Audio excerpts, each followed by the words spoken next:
Yo, balik lagi bareng gua cuy. Sumpah ya, kalau lu mikir kejadian di part kemarin itu udah puncaknya, lu bener-bener salah besar. Karena part kemarin tuh ibaratnya cuma pemanasan doang. Dan di part inilah situasinya makin pecah dan out of control. Kita langsung disambut sama ocehan si nenek lampir Beatrice yang ngerasa dirinya udah gatir banget. Dengan songongnya, dia nge-spill betapa gampangnya ngendaliin anak-anak yang dia anggap cuma kaum lemah dan bodoh. Menurut dia, gak perlu repot-repot pakai kekuatan cenayang atau cuci otak buat manipulasi mereka. Cukup modal eksploitasi emosi negatif, dari mulai ngasih makan kebencian, amarah, rasa jijik, ketakutan, melis, sampai keputusasaan. Semua dimanfaatin habis-habisan.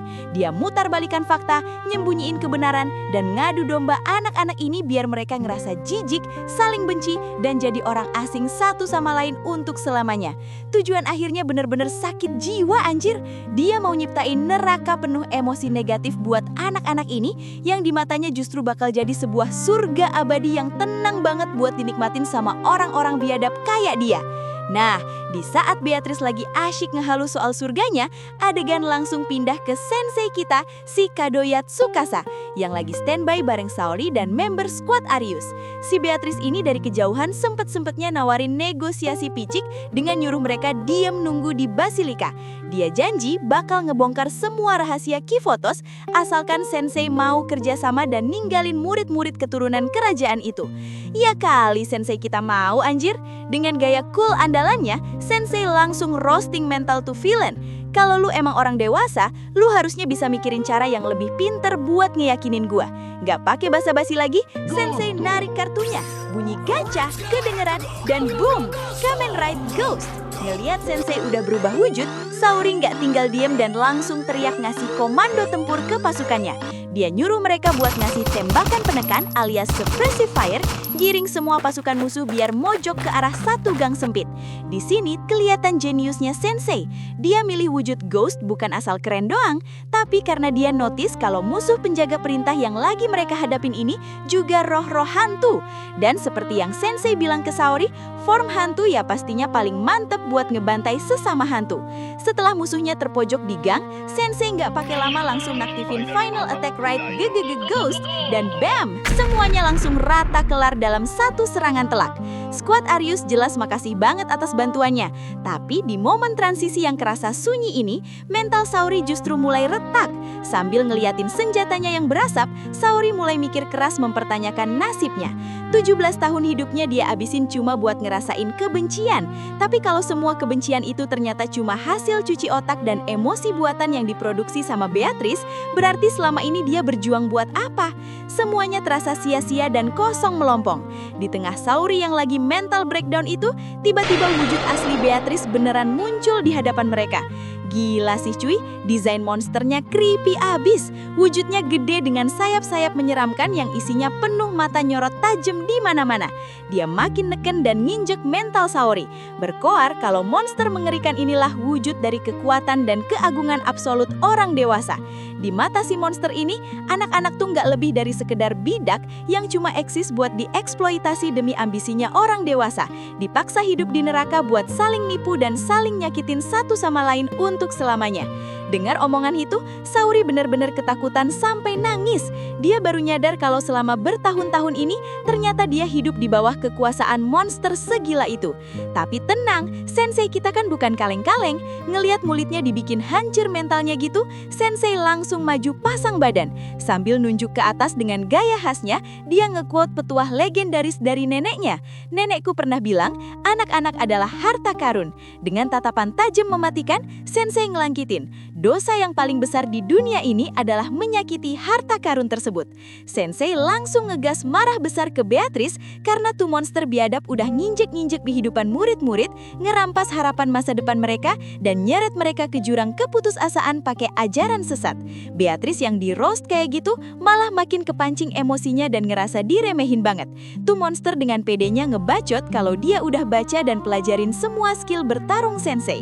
Dia ngaku udah research habis-habisan penampilan wujud ultimate terkuat Sensei dari data pertarungan Sensei pas ngelawan Maestro kemarin.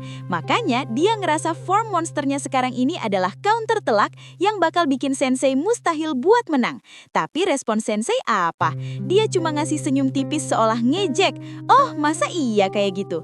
Dan di detik inilah momen paling hype sejagat raya pecah berantakan. Sensei langsung ngedraw kartu andalannya dan manggil selusin kekuatan Kamen Rider secara bersamaan. Ada Zero One, Wave, Geo, Build, XA, Ghost, Drive, OOO, Forza, Wizard, sampai Gaim dipanggil semua anjir. Bunyi Henshin menggema keras kedengeran dan bam! Final Kamen Ride Decade Complete 21. Wujud aslinya keluar, berdiri gagah banget pakai armor super megah yang penuh dengan deretan kartu kekuatan tempur dari berbagai era. Beatrice kagetnya bukan main, ngeliat bentuk absurd yang gak ada di datanya. Dia langsung teriak frustrasi nanya dengan frustrasi. Di dunia ini sebenarnya lu tuh siapa anjir? Dan dialog super ikonik pun keluar dari mulut Sensei. Cuma Kamen Rider yang numpang lewat. Ingat itu. Beatrice yang udah kalap nembakin serangan maut, ngebacot soal kutukan dan keputusasaan. Tapi dengan gampangnya Sensei bales kalau tindakan itu nggak bisa diterima. Pakai skill attack right slash, Sensei cuma ngayunin pedangnya sekali doang. Tapi serangannya bener-bener literally membelah tembakan beam itu sekaligus, ngerobek ruang dimensi di sekitarnya jadi dua bagian. Overpower banget cuy. Sensei nasehatin kalau bagi anak-anak, para orang dewasa tuh seharusnya menjadi pemandu jalan, pembawa berkah, dan simbol dari harapan. Bukan malah nyasih keputusasaan kayak yang dilakuin Beatrice. Makanya buat ngelawan despair yang ditabur Beatrice, Sensei langsung switch ganti form, pakai kekuatan Infinity Style dari Wizard. Seketika dari tubuhnya muncul kilauan cahaya magis terang benderang terang yang dipercaya bisa mengubah keputusasaan murni menjadi harapan nyata.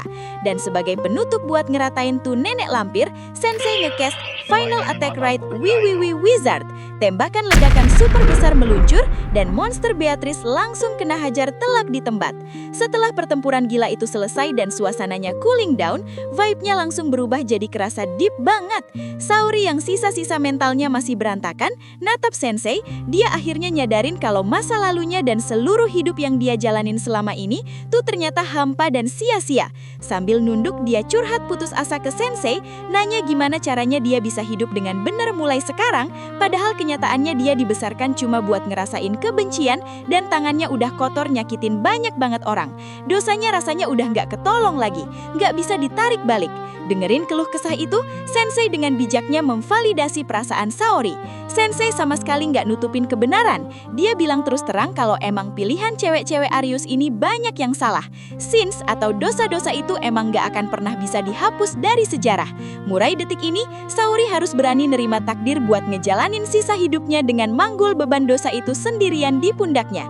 Tapi dengerin kata-kata Sensei cuy, sekeras dan sesakit apapun jalannya, nggak ada satupun kehidupan yang benar-benar dijalani sia-sia belaka. Saori tetap harus terus melangkah maju dan berjuang buat kehidupan masa depannya, selama dadanya masih bisa narik nafas.